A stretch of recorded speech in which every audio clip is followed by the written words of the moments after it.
Hi అండి. Welcome to Rupalavanya Swaralahari channel. నా devil గాడ్‌తో రొమాన్స్. డెవిల్, మాయా ఇద్దరు విల్లా దగ్గరికి వస్తారు.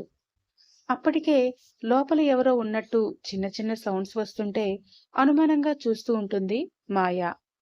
మళ్ళీ వీళ్ళు వస్తున్నారని ఇన్ఫార్మ్ చేస్తే మెయిడ్స్ వచ్చారేమో అనుకుని డెవిల్‌తో లోపలికి అడుగుపెడుతుంది. హాల్లోకి వచ్చాక డోర్స్ క్లోజ్ చేసి, నేను ఇప్పుడే వస్తాను. ఇక్కడే ఉండు బుజ్జమ్మ అంటూ పై ఫ్లోర్‌కి స్టెప్స్ మీద వేరే రూమ్ వైపు వెళ్ళిపోతాడు డెవిల్. అసలు ఆ విల్లా వీళ్ళదే అని తెలియని మాయ పాపం డెవిల్ కోసం అక్కడే నిల్చుని చుట్టూ చూస్తూ ఉంటుంది. వెళ్ళిన 5 మినిట్స్ వరకు బాగానే ఉంటుంది కానీ నెక్స్ట్ మినిట్ నుండి పై ఫ్లోర్ నుండి కాకుండా కింద నుండే సౌండ్ వస్తూ ఉంటుంది. మెయిడ్స్‌నే అనుకుంటూ ఎవరు అని అడుగుతుంది. ఎవ్వరూ ఆన్సర్ చేయరు. మాయలో కంగారు మొదలవుతుంది. ఎందుకంటే ముంబైలోనే రాబర్ట్ ఉన్నాడని, ఇంకా రీతు వాళ్ళని కూడా ఫాలో చేస్తున్నాడని ముందు రోజే ఫోన్లో చెప్పింది రీతు. అందుకే డెవిల్ అక్కడే ఉన్నాడని తెలిసినా కూడా ఆ రాబర్ట్ వచ్చి ఏమైనా చేస్తాడేమో అని ఆమె భయం. కొద్దిగా ముందుకు వెళ్ళేసరికి టక్ టక్ మంటూ షూస్తో అడుగులు వేస్తున్న శబ్దం వస్తుంది. డెవిల్ పైన ఉంటే కింద ఎవరిది, ఆ షూ సౌండ్ ఎవరిది అని టెన్షన్తో స్టెప్స్ వైపే వెళ్తూ డెవిల్, నన్ను వదిలేసి ఎక్కడికి వెళ్ళిపోయావు అంటూ భయంతో ఎటువైపు వెళ్లాలో కూడా తెలియక డెవిల్ కోసం పరిగెడుతూ ఉంటుంది మాయా. చూసుకోకుండా టేబుల్ ఎడ్జ్ తగిలి ఆ అని అరుస్తూ ముందుకు పడిపోబోతూ ఉంటే బాబీ అని మోచేతి దగ్గర గట్టిగా పట్టుకొని పడిపోకుండా పైకి లేపి సరిగ్గా నిలబెడతాడు రాబర్ట్. కానీ మాయకి రాబర్ట్ ఎలా ఉంటాడో తెలీదు. అందుకే తనని పట్టుకున్నదెవరిదో తెలియక సరిగ్గా నిలబెడుతుంది. అతన్నే చూస్తూ థ్యాంక్ యూ అంటుంది బిడియంగా వెనక్కి జరుగుతూ. రాబర్ట్ కూడా చిన్నగా నవ్వి ఊరుకుంటే ఈలోపు డెవిల్ని పిలిచేసరికి మాయకి ఏమైందో అనుకుంటూ పైనుంచి కంగారుగా పరిగెత్తుకుంటూ వచ్చేస్తాడు డెవిల్. మాయ రాబర్ట్ని కంగారుగా చూస్తుంటే ఏమైంది అంటాడు మాయ దగ్గరగా వచ్చేసి ఆమె భుజం మీద చేతిని వేసి అతనికి దగ్గరగా లాక్కుంటూ. మాయ నోరు తెరిచి చెప్పేలోపు రాబర్ట్నే బాబీ పడిపోతుంటే పట్టుకున్నాను భయ్యా, అంతే, ఇంకేం లేదు అంటాడు చిన్నగా నవ్వి. బుజ్జమ్మ, చూసుకోవచ్చుగా, దెబ్బలేమైనా తగిలాయా అంటూ చేతులు చూస్తుంటే కుడికాలు మునుకు పట్టుకుని చిన్నగానే తగిలింది, ఏం కాలేదులే డెవిల్, అతను పట్టుకుపోయింటే మాత్రం నా నడుము విరిగేదే అంటుంది కుడికాలు మీద చిన్నగా రాసుకుంటూ. వెంటనే డెవిల్ థ్యాంక్ యూ రాబర్ట్ అంటూ మాయాని సోఫాలో కూర్చోబెడుతూ ఉంటే ఏంటి రాబర్టా అని నోరు తెరిచి చూస్తూ షాక్లోకి వెళ్ళిపోతుంది మాయా. నెక్స్ట్ సెకండ్ తనని పట్టుకున్న డెవిల్ చెయ్యి తోసేసి మరీ వెనక్కి అడుగులు వేసి భయంతో అటు ఇటు పరిగెత్తేస్తూ డెవిల్ రా వెళ్ళిపోదాం అని డెవిల్ రాకపోయేసరికి మళ్ళీ తిరగా అతని దగ్గరికే వచ్చి అతని చెయ్యి పట్టుకుని లాగేస్తూ ఉంటుంది మాయా. బుజ్జమ్మ, కూల్, తనిప్పుడు మనల్ని ఏం చెయ్యడు, మనతో మాట్లాడడానికి వచ్చాడు, ప్లీజ్ కూల్ అంటూ గట్టిగా సైడ్ నుంచి ఆమెని 2 చేతులతో చుట్టేసి వెళ్ళిపోకుండా గట్టిగా పట్టుకుంటూ ఉంటాడు డెవిల్. రాబర్ట్ కి కూడా భయపడొద్దు అని చెప్పాలని నోటి వరకు వచ్చినా కూడా ఎంతైనా రోహన్ చనిపోయింది తన వల్లే అని గిల్టీగా ఫీల్ అవుతూ కాస్త దూరంలోనే ఆగిపోతాడు. అది కాదు డెవిల్, అతను రాబర్ట్, ఈ ముంబైకి డాన్, హనీని, మన హనీని చంపేసింది ఇతనే అంటూ గట్టిగా ఏడుస్తూ అరుస్తూ ఉంటుంది మాయ. ఆ టైంలో మాయని ఎలా ఆపాలో డెవిల్కి కూడా అర్థం కాదు. మాయ అలా అంటుంటే బాధగా రాబర్ట్నే చూస్తాడు డెవిల్ కూడా. ఇంకా రాబర్ట్ కూడా చేసిన తప్పుకి తలదించేసి మాయకి దగ్గరగా వెళ్ళలేక అలా అని కాస్త దూరంగా ఉండలేక వెనక్కి వెళ్ళిపోతాడు. మాయ గట్టిగా అలా పిచ్చి పట్టినట్టు విపరీతమైన కోపంతో అరుస్తూ ఉంటే ఇంకా ఉండలేక ఆమెని 2 భుజాలు గట్టిగా పట్టుకొని అతని వైపు తిప్పుకుంటూ బుజ్జమ్మ, చెప్పేది విను, రాబర్ట్ అలా చేసింది డాడ్ చెప్పడం వల్లే అంటూ డెవిల్ కూడా గట్టిగా అరిచినట్టే చెప్తాడు. నిజంగానే డెవిల్ అనుకున్నట్టే ఒక్కసారిగా మళ్ళీ ఆశ్చర్యపోతూ మాయ అరవటం ఆపేసి, అంటే రాబర్ట్‌కి మనం అనుకున్నట్టే మావయ్య డీల్ ఇచ్చారా? కళ్ళు పెద్దగా చేసి అడుగుతుంది. లేదు. డాడ్ అతనికి డీల్ ఇవ్వలేదు. ఆర్డర్ చేశారు. అనగానే నొసలు చిట్లించి, ఏ అంటున్నావు డెవిల్? అంటుంది అర్థం కాక. అప్పటి వరకు రాబర్ట్ ముంబైకి డాన్ అయితే అతనికి వసంత్ డీల్ ఇచ్చాడని అనుకుంటోంది మాయ. అవునరా, రాబర్ట్‌కి డాడ్‌నే బాస్ అనగానే తల తిరుగుతుంది మాయ పాపకి. అంటే ముంబైకి నిజమైన డాన్ మన మావయ్యనా? అంటుంటే ఒప్పుకోవడానికి కష్టంగా అనిపిస్తున్నా కూడా అవును అన్నట్లు తల ఊపుతాడు డెవిల్. వసంత్ అంటే ఆమెకి ముందు నుండి భయమే. కానీ అభిమానం లాంటివి లేవు. అందుకే బాధ అనిపించకపోయినా కల్పనకి తెలిస్తే ఏమైపోతుందో అని భయంగా అనిపిస్తుంది మాయకి ఆ క్షణంలో. ఆమె అలా కదలకుండా మౌనంగా ఉండిపోయేసరికి కాస్త టైం ఇస్తే బెటర్ అని అతనే ఆమెని పట్టుకుని తీసుకొచ్చి అక్కడే ఉన్న సోఫాలో కూర్చోబెడతాడు. అలా డెవిల్నే చూస్తుంది మాయ. అప్పటికే ఆమె కళ్ళ నీళ్లు నిండుకున్నాయి. కానీ డెవిల్ అప్పటికే లోలోపల పెద్ద యుద్ధమే చేసి డెవిల్ మీద ప్రేమని చంపేసుకున్నాడని ఆమెకే కాదు, అక్కడున్న ఎవరికీ తెలీదు. చివరికి రాబర్ట్‌కి కూడా. వాళ్ళిద్దరే కాకుండా అక్కడ రాబర్ట్ కూడా ఉన్నాడని గుర్తొచ్చి, రాబర్ట్ ప్లీజ్ సిట్ అంటూ పిలుస్తాడు డెవిల్. ఎంత వసంత్ బాస్ అయినా కూడా అప్పటి వరకు రాబర్ట్ అంటే పెద్ద విలన్లా ఊహించుకుని మనసులోనే ముద్రించుకున్న మాయ డెవిల్ మళ్ళీ ఇప్పుడు రాబర్ట్ని పిలవగానే ఉలిక్కిపడి అతన్నే చూస్తుంది. రాబర్ట్ మెల్లిగా వచ్చి వాళ్ళకి ఆపోజిట్ గా కూర్చుంటాడు. నీకు అతనెక్కడ కలిశాడు? ఊర్లో నుండి వచ్చినప్పటి నుండే డెవిల్లో చిన్న చిన్నగా మార్పులు చూసిన మాయ అతన్నే అనుమానంగా చూస్తూ అడుగుతుంది. సరిగ్గా ఆమె అనుకున్నట్టే ఊర్లో అంటాడు డెవిల్. అంటే నన్ను చంపడానికి ఈ డెవిల్ ఆ ఊరికి కూడా వచ్చాడా? ఆశ్చర్యంగా అంతా ఆమె మొహంలోనే కనిపిస్తూ ఉంటుంది వాళ్ళిద్దరికీ. కాదు బాబీ, నేను మిమ్మల్ని చంపడానికి రాలేదు. రియా కోసం వచ్చాను. తప్పుగా అనుకునేసరికి ఫాస్ట్‌గా చెప్పేస్తాడు రాబర్ట్. కళ్ళు చిన్నవి చేసి, రియానా? కానీ రియాతో నీకేం పని? తనని కూడా ఏమైనా చేస్తావా?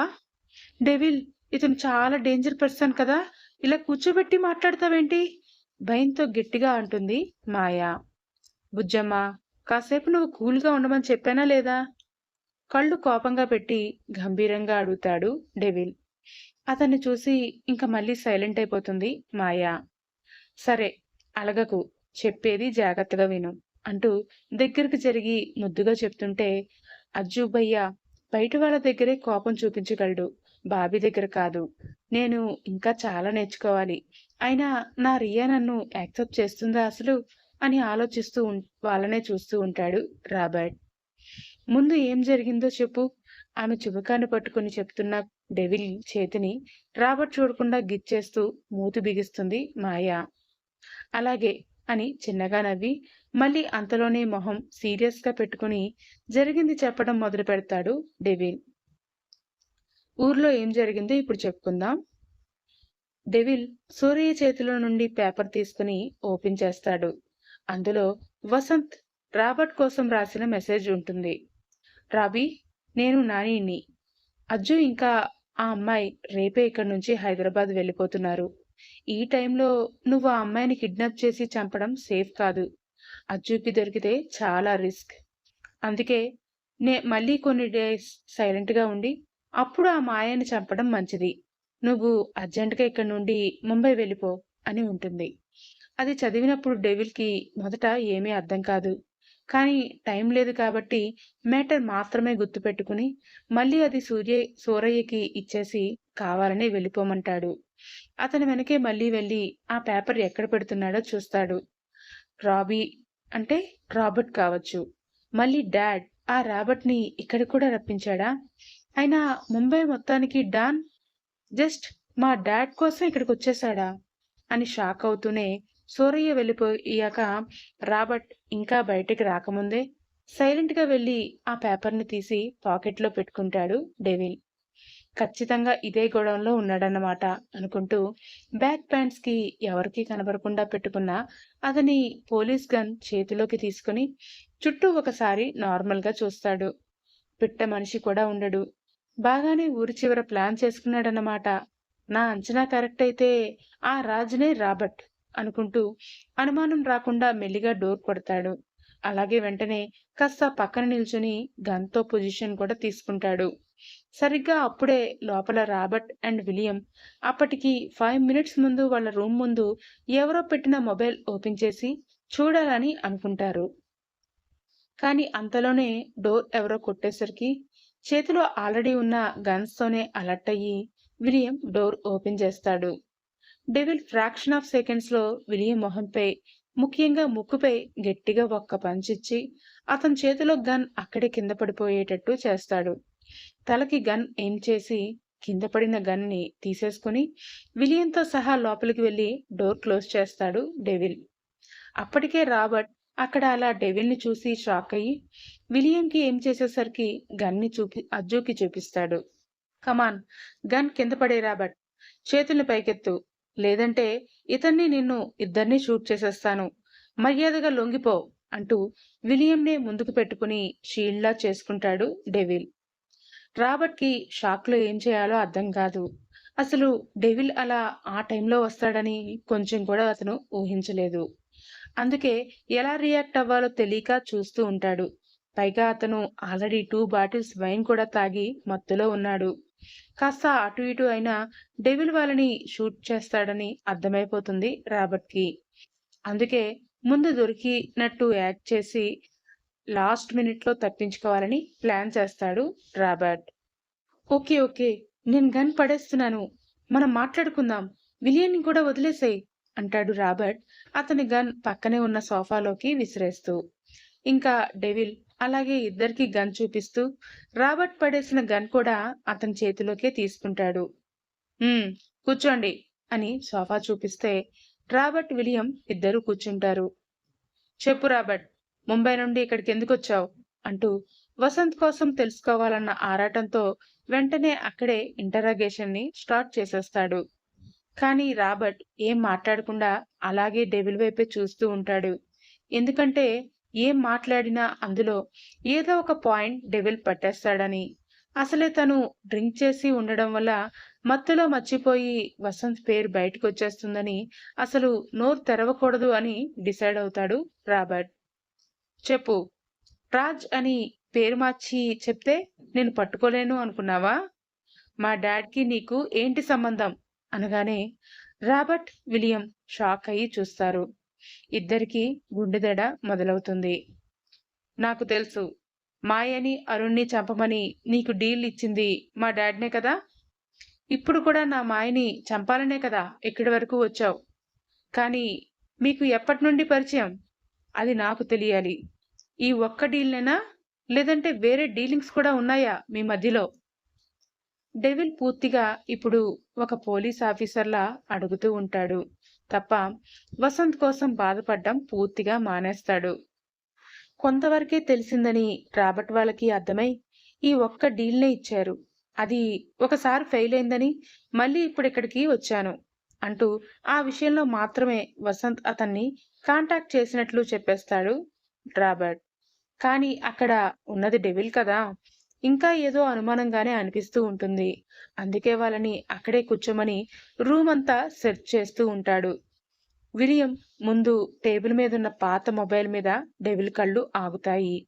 ఇంకా రాబర్ట్ ఎలా అయినా అక్కడి నుంచి తప్పించుకోవాలని విలియంకి వాళ్ళలో వాళ్ళు చెప్పుకునే కోడ్ వర్డ్స్తో సిగ్నల్ ఇస్తాడు. ఇదేంటి, ఎవరిదిది అంటూ ముందుకొచ్చి డెవిల్ అది చేతిలోకి తీసుకుని అనుమానంగా రాబర్ట్ వాళ్ళనే చూస్తాడు. కారణం అది చాలా ఓల్డ్ మోడల్ మొబైల్. రాబర్ట్ ముంబైకి డాన్ ప్రైవేట్ నెంబర్ మెయింటైన్ చేస్తాడు. ఆల్రెడీ లాస్ట్ టైం అతనికి బుల్లెట్ తగిలినప్పుడు అతని ఐఫోన్ యాపిల్ లేటెస్ట్ మొబైల్ డెవిల్కే దొరికింది. ఇంకా అది విలియంది అని కూడా అనిపించదు డెవిల్కి. అందుకే ఆ మొబైల్ని వాళ్ళనే మార్చి మార్చి చూస్తూ ఉంటాడు. కానీ రాబర్ట్ వాళ్ళకు కూడా తెలీదు కాబట్టి తెలీదు అనే అంటారు. తెలియకుండా ఇక్కడికెలా వచ్చింది అంటూనే ఆ మొబైల్ని ఆన్ చేయాలని ట్రై చేస్తూ ఛార్జింగ్ లేదేమో అని చుట్టూ చూసి ఏదో ఛార్జర్ ప్లగ్ పాయింట్ కనిపించగానే అటువైపుగా అడుగులు వేసి ఛార్జింగ్ పెడతాడు డెవిల్. నిజం చెప్పండి, మా డాడ్ ఫస్ట్ టైం మీకు ఎప్పుడు కాంటాక్ట్ అయ్యారు? అలాగే డీల్ ఇస్తే డైరెక్ట్గా నువ్వే ఎందుకు వచ్చావు అని మొబైల్లో పక్కన పెట్టి అడుగుతాడు గన్ చూపిస్తూనే. ఫస్ట్ టైం మా వాళ్ళు షాపింగ్ మాల్లో అటాక్ చేసింది మాయ పైనే. అప్పుడు మీకు దొరికేశారు. విడిపించాలని వచ్చాను. ఏ డీల్ అయినా కంప్లీట్ చేయడం నా అలవాటు అంటూనే విలియంకి చూసి ఏదో కళ్ళతో సైగ చేస్తూనే చెప్తూ ఉంటాడు రాబర్ట్. అది డెవిల్ ఫ్రాక్షన్ ఆఫ్ సెకండ్స్లో మిస్ అవుతాడు. సో ఎలా అయినా డీల్ కంప్లీట్ చేయాలని ఈసారి నేనే హాస్పిటల్కి వచ్చాను.